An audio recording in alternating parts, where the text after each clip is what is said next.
네, 여러분 안녕하세요. 뉴스입니다. 내년 대선을 앞두고 우리가 싸워 이겨야 하는 적폐들의 기세가 만만치가 않죠.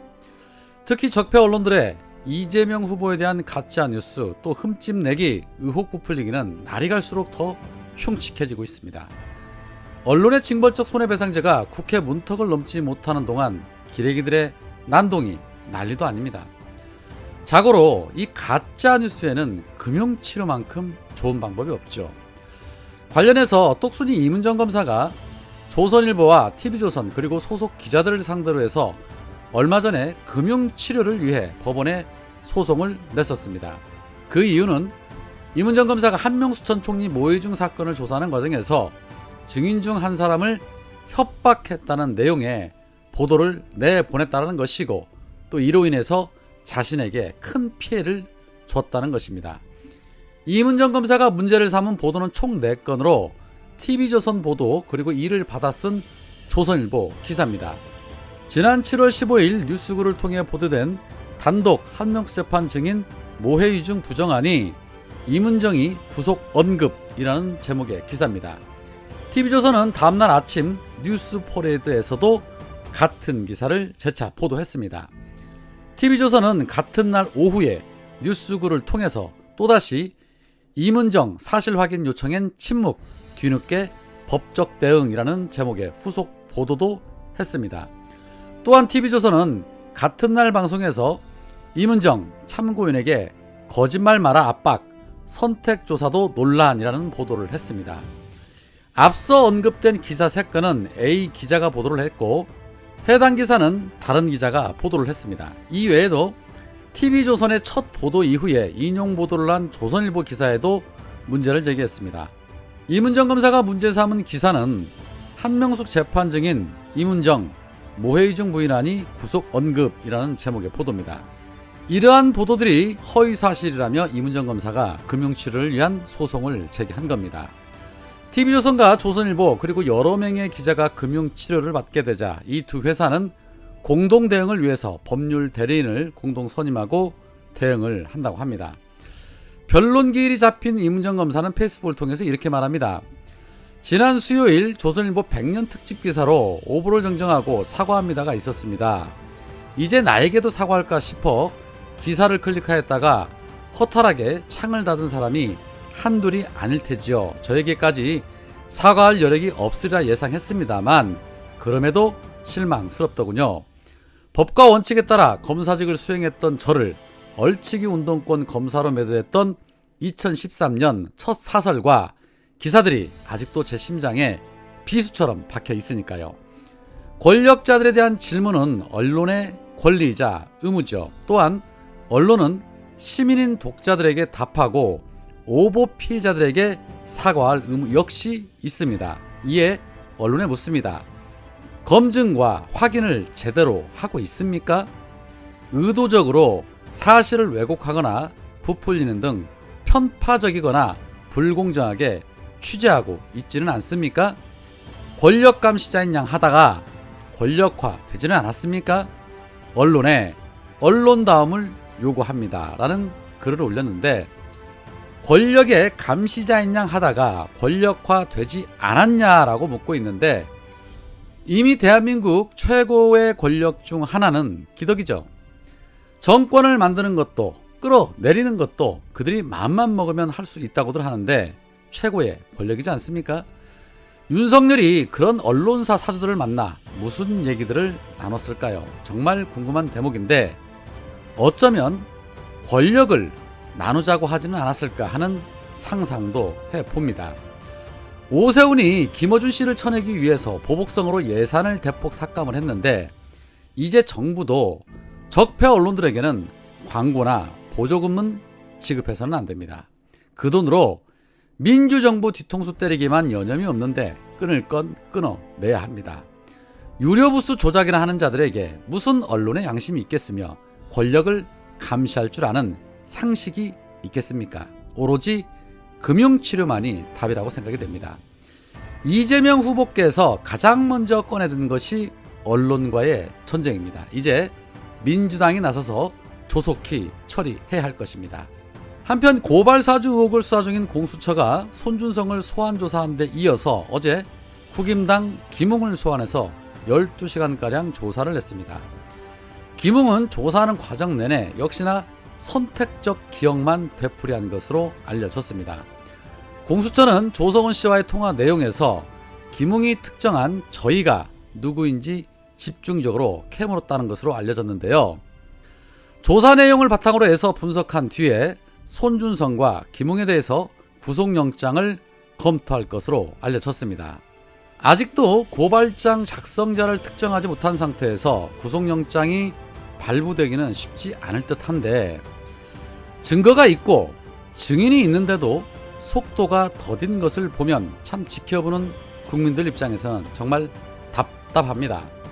그런데 이런 모습을 지켜보던 김남국 의원은 고발사주 의혹의 최종 보스는 윤석열이라며 철저히 수사할 것을 촉구하며 거짓말하고 있는 김웅의 태도와 발언은 이해 불가라면서 김웅이 쓴 책 검사 내전을 쓰레기통에 던져버리는 인증샷을 게시하기도 했습니다.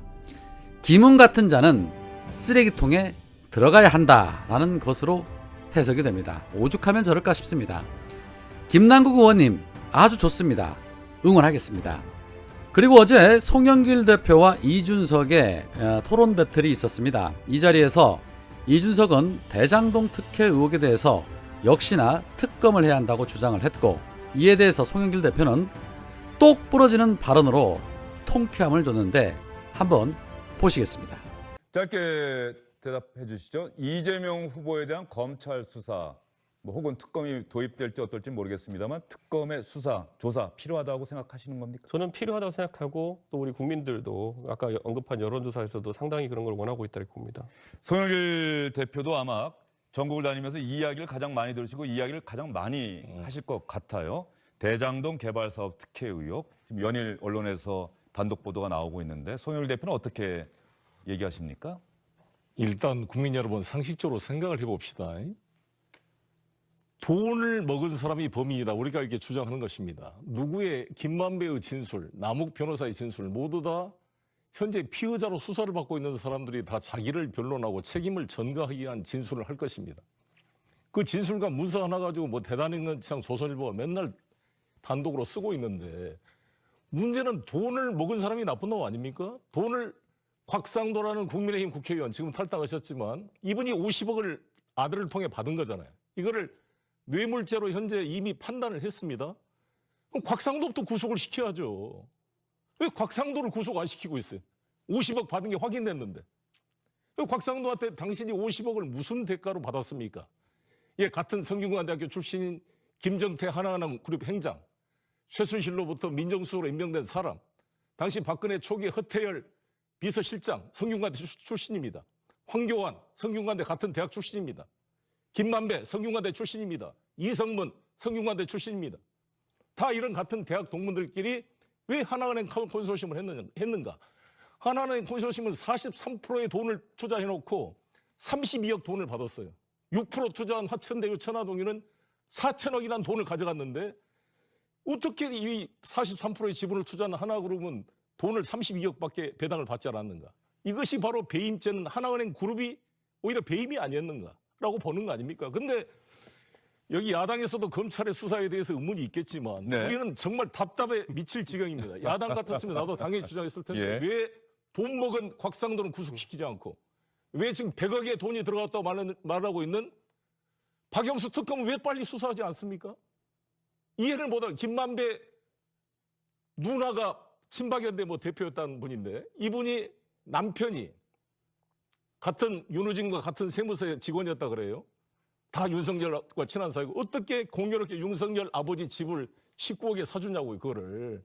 이런 우연이 어디가 있습니까?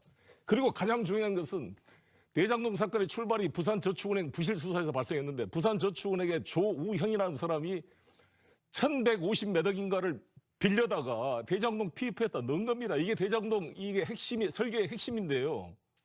이 사람이 그 돈을 빌려준 대가로 돈 받은 게 10억 4천만 원 받은 거 있습니다만 실제로 제가 진술 조서를 보니까 100억을 받은 걸로 나와 있어요. 근데 그때 담당 수사검사가 중수부 이과장 윤석열이었습니다. 왜 이 사람을 수사를 안 했어요? 참고인 조사도 안 했어요. 왜? 김만배라는 사람이 소개해준 박영수 특검이 변호사를 맡았기 때문에 피의자 입건도 안 되고 그냥 부실 수사가 된 겁니다. 그러면 이 사람이 바로 4년 뒤에 2014년도에 알선 수재죄로 구속이 된 거 아닙니까? 그럼 부실 수사가 입증된 거예요. 그래서 제가 특검을 한다면은 이 윤석열의 부실 수사에서부터 지금 하나 콘소시엄이 왜 이렇게 스스로 배임 행위를 하고 32억밖에 돈을 안 갖고 화천대유 천화동인한테 4천억이라는 이익을 갖도록 방치했는가? 돈은 자기들이 다 대줬으면. 예. 지금 이해할 수 없는 일이 왜 이런 돈의 흐름을 쫓지 않고 왜 사람들 말을 가지고 장난을 치냐는 거예요, 이게. 이게 검사나 언론의 자세입니까? 조선일보가 그럼 말 가지고 계속 장난칠 겁니까? 그 뛰어난 조선일보의 기획력과 수사를 가지고 돈을 추적을 해봅시다. 돈을. 누가 돈을 먹었는지. 돈이 어디서 나왔는지. 부산 저축으로 나온 1155억이 어디로 흘러들어갔는지. 왜 이거를 조사를 않고 이 쓸데없는 행정 서류 하나 가지고 누가 결제를 했네 안 했네. 저도 인천시장을 해봤지만 밑에 사람 전결된 걸 어떻게 알겠어요? 배임죄라는 것은 IMF를 일으켰던 박근혜 정부의 강경식 경제부총리와 김인호 경제수석이 IMF 환란을 일으켰으면서 무죄 판결을 받았습니다. 하베스트라고 캐나다 유전이라고 4조 5천억을 들어 샀어요. 자원외교 때 이명박 정부 때. 물이 98%입니다. 우물입니다. 우물을 유전이라고 사가지고 국민 세금 4조 5천억을 투입해서 이 국민의 돈을 날린 이 사람이 배임죄로 기소가 됐는데 석유공사 사장 강영원이가 무죄가 나왔습니다. 이재명 후보는 돈을 받는 게 하나도 안 나오는 거 아닙니까? 이 정도 수사했으면 왜 안 나오겠어요? 돈을 받았으면. 더구나 그때 야당 시장, 오병우 특검, 박근혜, 이명박 정부에 지금 문재인 정부에서도 윤석열 총장으로부터 탄압을 받았던 사람이 이재명인데 그 돈을 1억이나 받았으면 안 나왔겠습니까? 오히려 5,503억이라는 이익을 확보해서 잘한 거 아니에요. 이것을 왜 더 확보 안 했냐고 배임이라 그러면 1조 원의 돈을 남겨준 NCT 부산시장은 어떻게 해야 되겠습니까? 알겠습니다, 송 대표. 양평 예. 군수는 윤석열 장모의 사업을 보장해 준다고 했는데 이 사람 어떻게 해야 돼요? 그 사람 지금 윤석열 캠프에 가 있어요. 김선교 국회의원. 알겠습니다. 용인시장 알겠습니다. 예. 변찬민 구속됐습니다. 알겠습니다. 지금 송 대표님이 약간 아니, 격앙되셔서 말씀하시는데 잠시만요. 칭찬을 해줘도 시원찮은데 예, 칭찬을 이 해줘도 정책적 시원찮을 판단을 판이다. 가지고 이걸 배임한다는 것은 황당한 일이고 예. 정말 이 대선 때문에 그렇지만 정말 이 검찰 잘하시기 바라겠습니다. 이렇게 수사해서 되겠습니까?